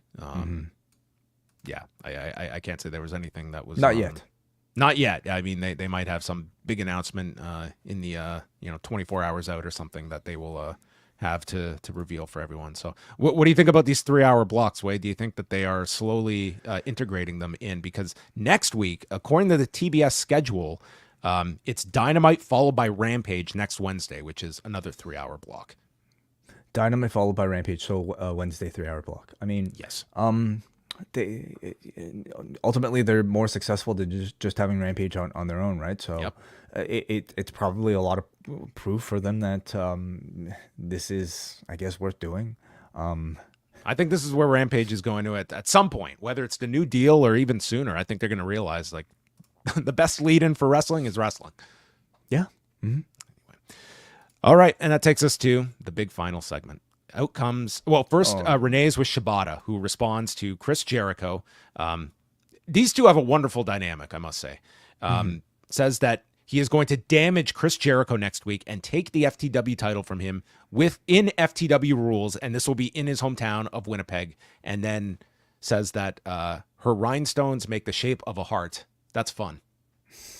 Crowd got a good laugh here. I mean, I think the Siri gimmick is hilarious for him. So now we go to the final segment, and Shivani introduces Jack Perry, who comes out, no music, and the crowd is starting to sing, "Oh, Cry Me a River." And Perry just takes the microphone, points it to the crowd, and says he's had some of the best nights of his life here in Jacksonville. But tonight, he has business to handle, and he wants to do it face-to-face with Tony Khan. And out comes Tony Khan. There's some light chance of he's a scapegoat. And Perry says AEW has changed the world over the last 5 years, and we haven't always seen eye to eye, Tony, but all I have ever wanted to do from the bottom of my heart is what is best for AEW. So, Tony, can we just shake hands? Can you reinstate me, and we can continue to change the world together? And Tony is... We didn't get the Tony hug, but we did... Well, we actually did get the Tony hug, but it started with the big handshake and then the hug. And Perry then looks into the camera, and I really like this detail that it's like, it's the prelude. You know what's coming, and whatever you want to say, like they have not done any kind of angle like this involving Tony Khan before. So Tony gives the look, Jack gives the look, and then drills him with the microphone to the body. And the Elite run down. "What are you doing, Jack?" And the Bucks pick up Tony each by the wrist, and the whole crowd is sensing what's about to happen. But Okada steps in, so it's like they're teasing and then taking it away from you. And then finally, they hit Tony with the TK driver, and there were a lot of cheers for this. They would eventually turn into pretty solid boos by the end of this segment. It was definitely at the very least a mixed reaction here of people that were enjoying this and seeing Tony get laid out here with a pretty physical angle. To me, it's a total babyface spot. You know, you're seeing something that is very, very rarely seen. You know, you're getting to see Tony Khan involved in his first physical angle. That alone, I think, is enough. Like, this happens all the time anyway when people, like, you know, do some, like, extended beatdowns for heel turns. They get cheered. You're not just beating Tony Khan up. You're doing the TK driver on him. You know, you're doing the Meltzer driver on him, which is a spectacular babyface-friendly maneuver anyway. So to me, like, I don't know if they were surprised by a babyface reaction, nor do I think they are all that concerned by it. Yeah. So, I mean, Tony Khan is laid out. Tony Khan is dead. He is down on his back. And then after this, you have a bunch of the talent and staff running down, including the on-screen appearance of Shad Khan, the week of the draft. And he's doing his first wrestling angle. Yeah. That's it. He's here. He's know here. It's real. You know it's real when Dad There's shows no... up. I don't need a promo from Tony Khan reacting to this. I want a promo from Shad Khan. Mm-hmm. I think this man is maybe the performer of the family. This is the real final boss. Okay. Oh my God. Could you imagine? Shad Khan making his AEW debut. Look at this. Yeah. What did you think of the angle? Like, this was a major angle for them to do. And I purposely avoided seeing any reaction to it online because I'm certain that there's going to be tons of negativity towards it. I think the negativity will stem from the idea, is this the opening of the door that cannot be closed of Tony Khan now performer as well, which I think would long-term not be a great idea. But I thought this was like a effective angle just in the sense of making the Elite into this group that you're intrigued by and where this goes from here. I'll agree there. You know, let's just maybe start off with that. I thought this was like a really good way of just announcing to the world, this is sort of like your first time seeing the full version of this version of the Elite. You know, that they threw up the 4, I think, on Sunday, so like kind of like your new four horsemen. And just seeing this scene and seeing the 4 of them together, I really like them together. You know, the Bucks are almost like always like they're your great tag team. You know, they're like, you know, Arn and Tully, like they're always just great to have as part of the faction. But then you have Okada, who I think is Okada. Is like, Jack Perry Oli? Jack Perry, I think, is Flair in this, okay? Or at least like they're trying to. Okay, maybe that's just too far of a stretch. But like, okay, if we're talking evolution, Jack Perry is Randy Orton. You know, he's the guy who's coming up that will someday be the main eventer. But because like he is the single star of the group and he's the one who can cut the promo, he's going to benefit the most, I think, from this association and from this spotlight. You know, Okada's the guy that you kind of rely on almost as your heavy. You know, like he's the guy who's unbeatable, who delivers great matches. But the guy doing most, like, who's gonna take most of the airtime will probably be Jack Perry in all of this. So as just like an announcement of a new faction, I thought this was very effective. For me, if there's going to be criticism, it's probably in maybe how campy a lot of this ended up feeling. Like, I think you're already kind of tempting fate by having a non-actor, non-wrestler do something physical. And like the act was simple enough initially. It was like Jack Perry gut punching Tony. Tony doesn't have to do much but like lay down, turnover, which he did a decently fine job of. But then to have to come out, tease the EVP trigger, have Tony like be like, no, okay, you guys are here to save me. Oh no, like all that was definitely pushing it. The moment they decided to do a Meltzer driver to him was like when you just kind of had to laugh at it, and they just completely veered off into the course of this, just like, you know, this is kind of funny, right? Not to mention how late everybody else was. The entire locker room, for whatever reason, had to wait 5 minutes before they could come out to save Tony. That's just like where your mileage may vary depending on how much realism you expect out of professional wrestling. If you're just watching this like for fun and for overall effect of like this announcement of a new group showing up, I thought it was effective, and I think I lean more towards that. Like overall, how beneficial was this in introducing Jack Perry and this new group? And I thought it was decently effective.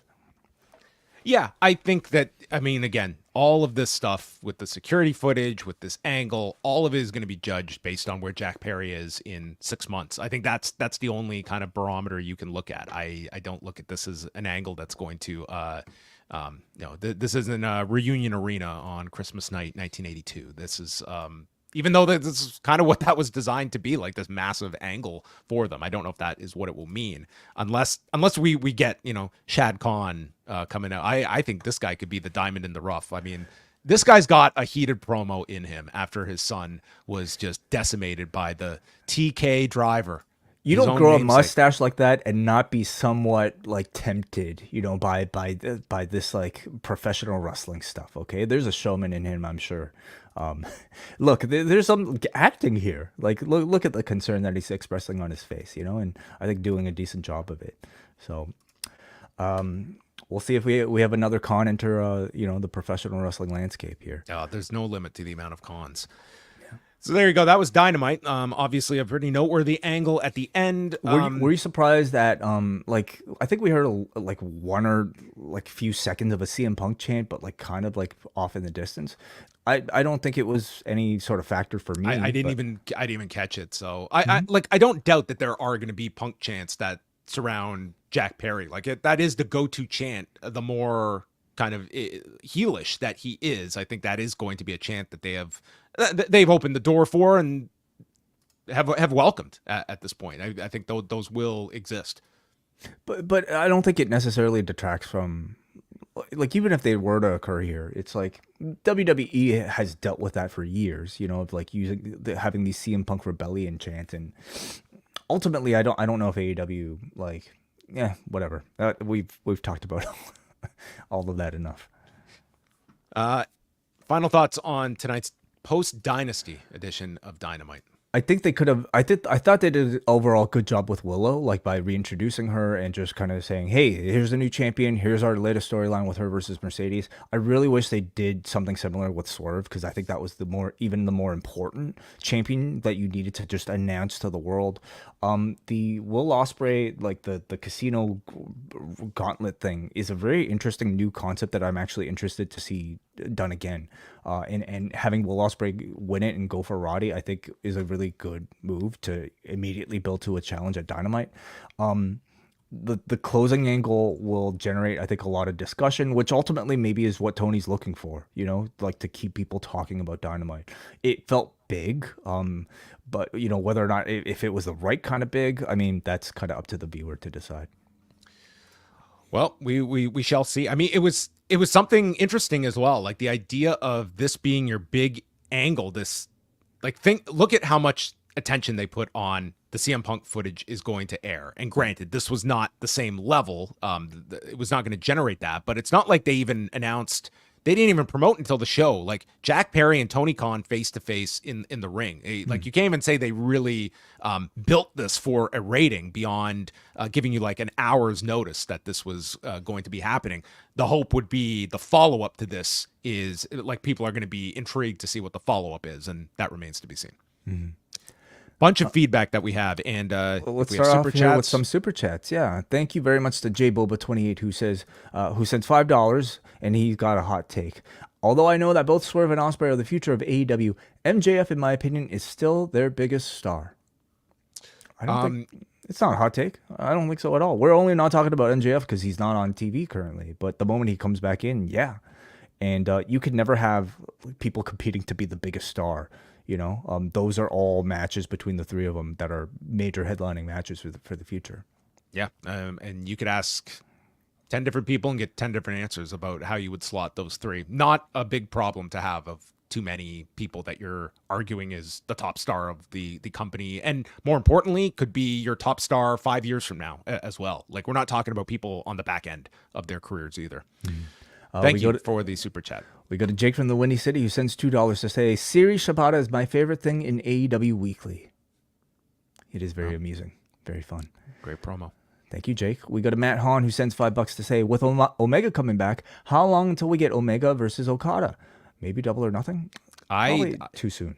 Yeah, I mean, unless Kenny is really shielding things on his Twitch stream, I see him appearing next week. I am not looking at this as he is ready to come back unless he has been completely not being honest about his health status. So I definitely think we're going to get that interaction next week. There's no other reason for Kenny Omega to be appearing on the show other than to interact with the Elite, which means he will be interacting with Kazuchika Okada. So, and maybe it's enough that you do some angle to take Kenny out as well. Mm-hmm. Like absolutely. In Winnipeg, I mean, that's almost writes itself, doesn't it? Seems logical. Yeah. Thank you so much for those super chats. Okay, we have a few here. Denise from Georgia. I'm not sure. Oh, by the way, I should mention for the rating tomorrow to remember, they were live coast to coast tonight on TBS, and I think that's the case for Saturday as well. So that is going to affect the West Coast viewership that it was airing at 5 o'clock Pacific time on the West Coast, which that will probably hurt the number. Denise from Georgia. I'm not sure if it was at Daily's Place or on TBS, but the audio issues were noticeable. Yes, Tony Khan, I think, tweeted something about there being audio issues on TBS, but I did not experience them on Triller. Yeah. The opener between Swerve and Kyle was a blast, and thankfully Swerve's foot issue wasn't too serious. However, I do wish there had been more follow-up after Swerve's big title win. A strong promo would have been perfect. Deeb stepping up as Tony's next challenger due to Yuka Sakazaki's injury, while still advancing the Mina Mariah program is acceptable. Gauntlet was simply fantastic, got me excited about the potential for future singles matches, and the closing angle was a hell of a way to end the show. They finally elevated Jack Perry to that star level they've been aiming for. Tony Khan can take a bump. Overall, it was a damn good Dynamite. We never really commented, but I thought Jack Perry did really well. Like coming off of, Windy City Riot, where I thought he handled that heat wonderfully. It really does feel like he's reached another level, at least as a performer to me, whether or not due to real life circumstances, but just strictly speaking about performance, I feel like he's done a really good job. I thought he was very good on tonight's show. All right, let's go to Andrew from Cape Breton, who says, a very eventful edition of Dynamite. I love the closing angle. I wasn't looking forward to Tony Khan doing anything on TV as he's incredibly awkward and a bad actor. And while some of that was there tonight with his selling, I liked what they did. They did a great job of smashing over this new top heel stable in a way they couldn't with the Undisputed Kingdom when they were revealed. I still don't want Tony as a character going forward, and he should be off TV and storyline for a while, but I thought it did a great job of establishing them and Jack Perry that they could be and that Jack Perry could be a world title contender after this. This isn't the type of angle you can do often, if ever again, but I thought tonight was done well.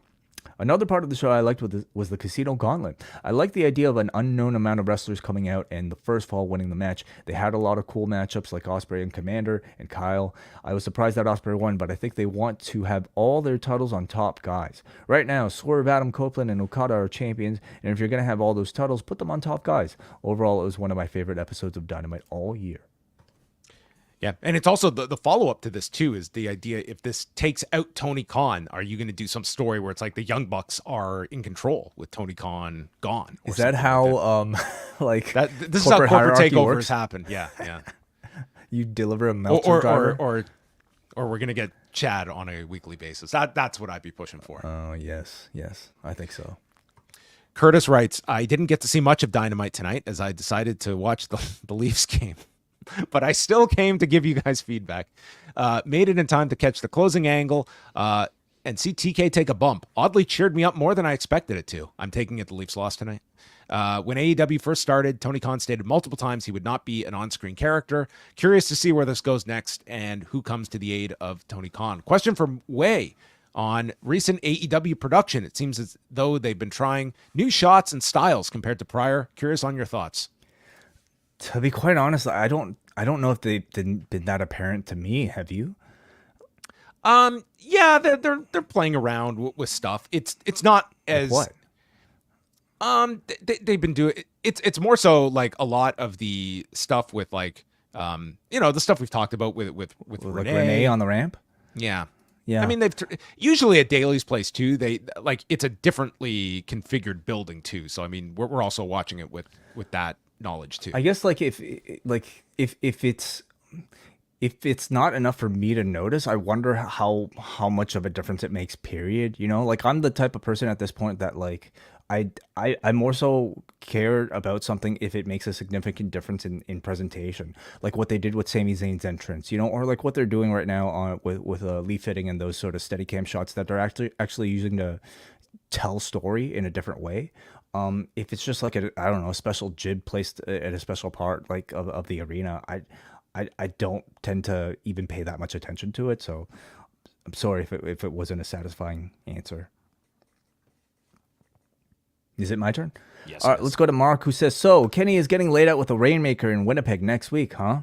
I'm excited to see where this hostile takeover with the new elite goes. Also, hopefully Tony is wearing a neck brace at the draft tomorrow. Does he sell it? Does he even this will appear? be whatever that NFL Films thing is that they're filming, like that, this is going to be like in there for sure. Yeah. Does he appear at the draft? I don't know if he'd be on camera for anything. I mean, it's not like he's the general manager that's going out there or anything like that. But maybe he'll pop up somewhere. I mean, that'd be hilarious if he has a neck brace on or something.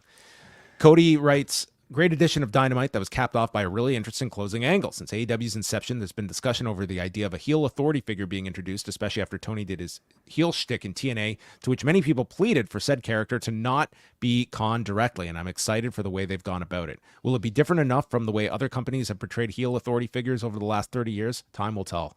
That does raise a question from me, though. Were McMahon and Bischoff the first two examples of on-screen heel authority figures in professional wrestling, or were there others in different promotions that don't get discussed as much while the WWF had an on-screen neutral figurehead like Jack Tunney?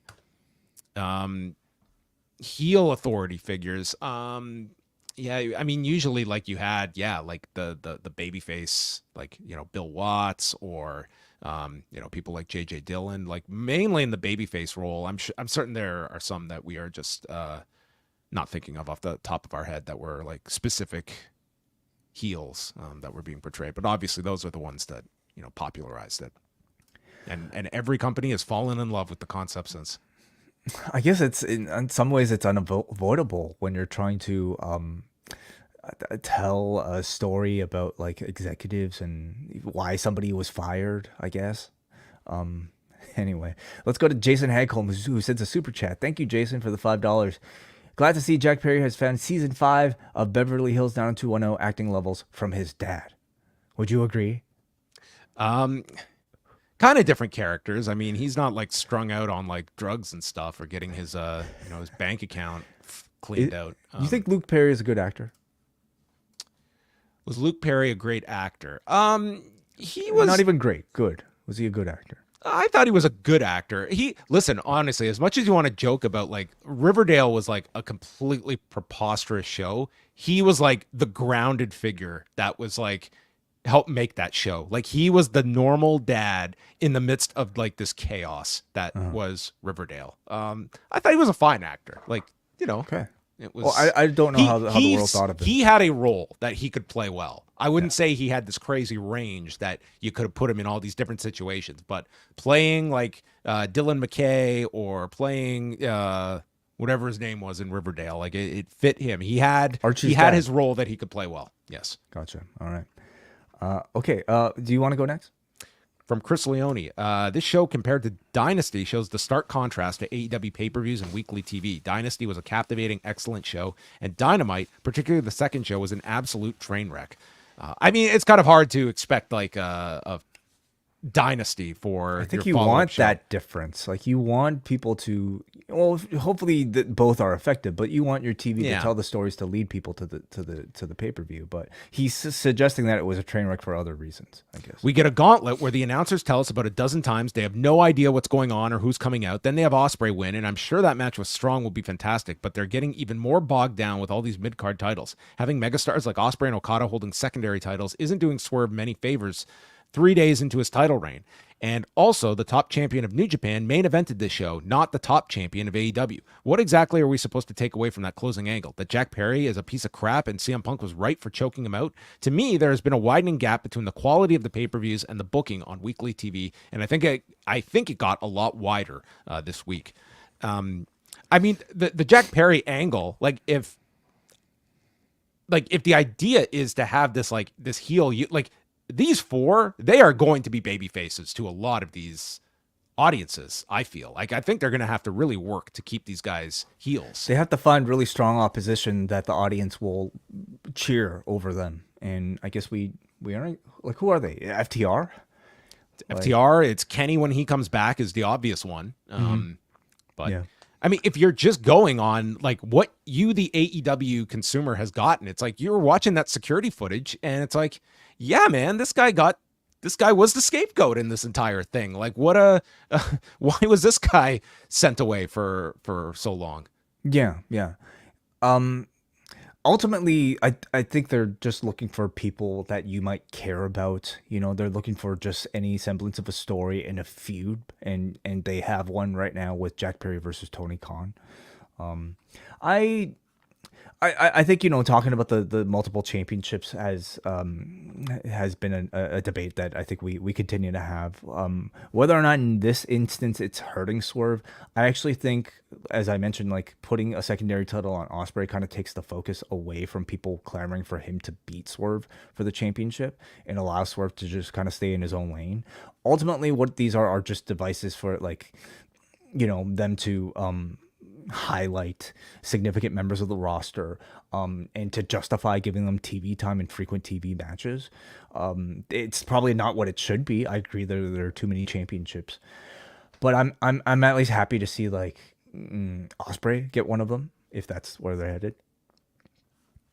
Okay, let's go to Robbie from London, who says, part of me wonders if Jericho's been watching some Impact from 2 years ago and enjoyed Brian Myers' learning tree. Funny, since they feuded with W. Morrissey, LOL, but in all seriousness, awful TK bump aside, I'm loving the reintroduction of Jack Perry. He seems like a star. Whatever was needed seems to be worth it. He's our scapegoat. Question, do you guys see Yoda Tsuji's comments on the IWGP title match this week? And your thoughts?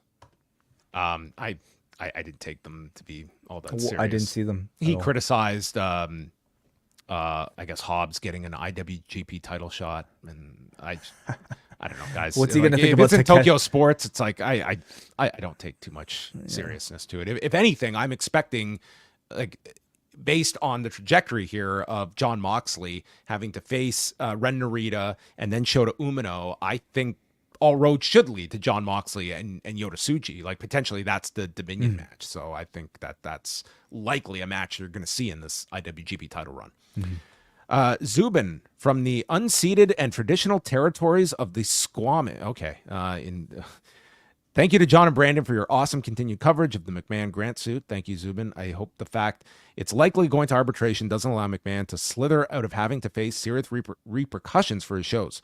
Awkward transition, but a fun show tonight. I especially enjoyed the new concept of the Casino Gauntlet. Hoping Tony will continue to play with new concepts like this in the future. Wrestling aside, I'd love to hear some brief reactions to what you've seen in X-Men 97 thus far. Are you caught up?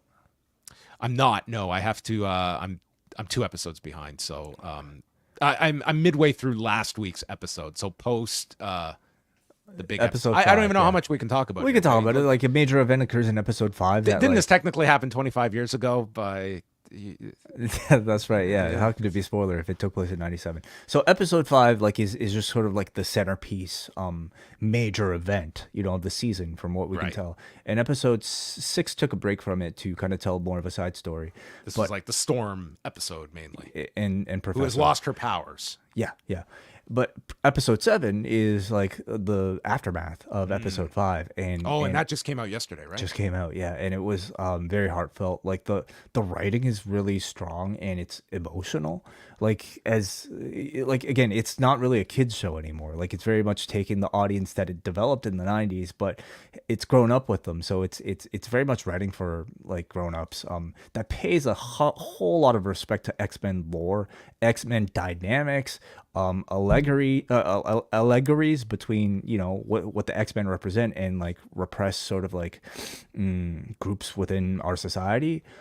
So episode 7 I thought was really strong, and I guess I don't really need to say that much more than that, other than listen to MCU Later with WH Park, Rich Fan, coming out tomorrow. Awesome. I look forward to hearing their thoughts on the follow-up. All right, let's go to Muggin, who says, never a dull moment, and whenever AEW runs through Daly's place, the closing angle with Perry and Khan is bound to have a divisive reaction. There's no gray areas when it comes to the Bucks. There's no escaping death, taxes, and Jericho making another faction. It's been 5 years of this rerun. Do something else.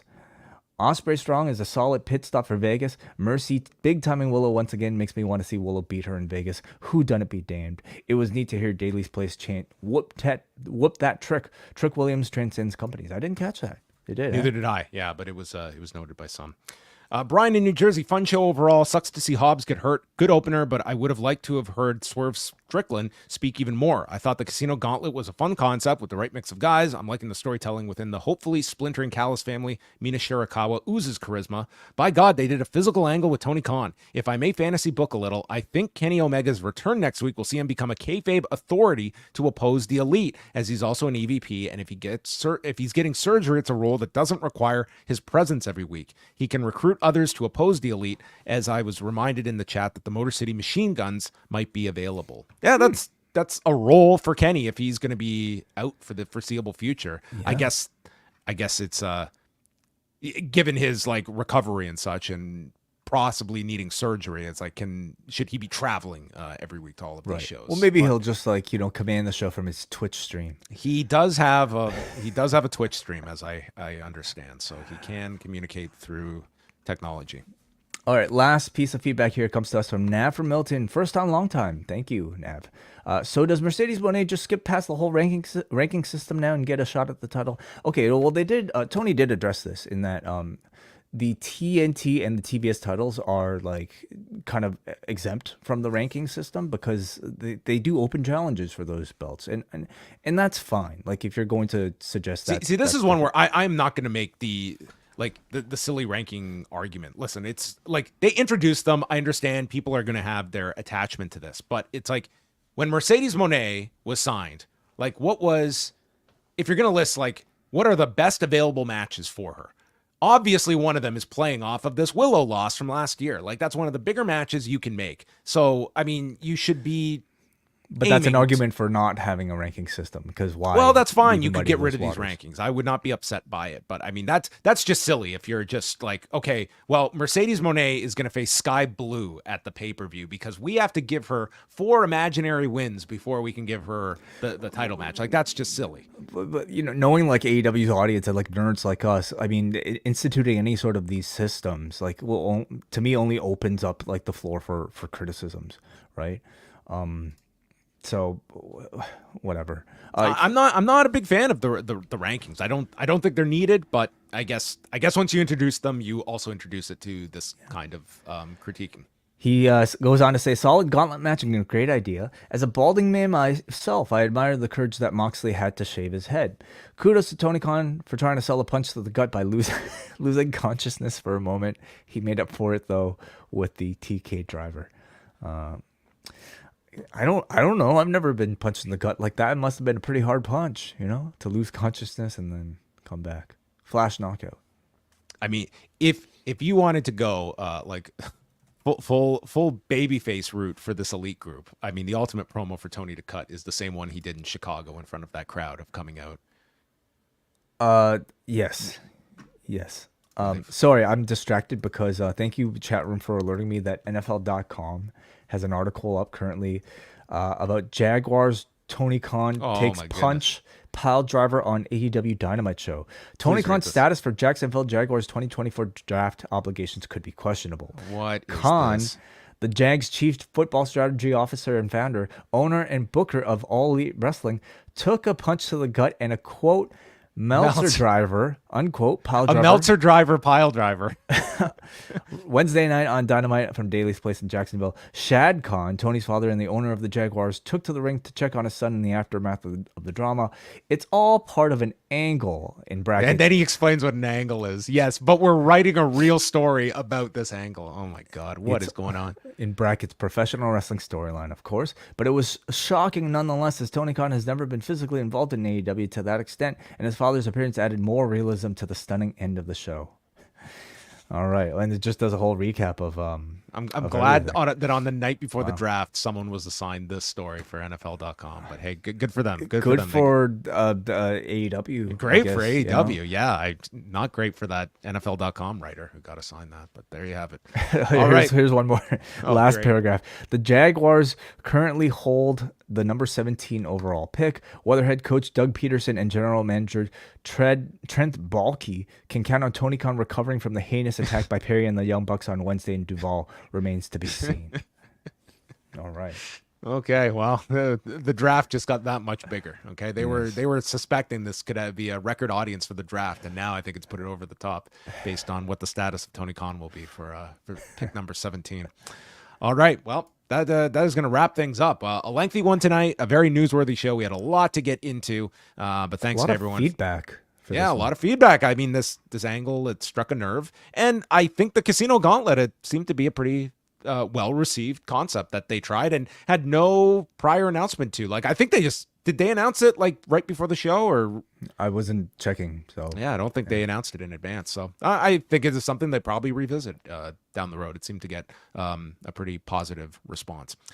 And we will be back on Thursday with Rewind-A-Way covering Hustle 3. And then we are off to the draft. Our status is not going to be in jeopardy Friday night because we will be live right after 10 Eastern, postwrestlingcafe.com, all levels, as we go through all of the draft night 1 activity. So tune in for that. And then all of our regular shows coming up this weekend, including Collision Course, Long and Winding Royal Road, and Postmarks with the great Andrew Thompson. So that is it for us. Thanks for tuning in.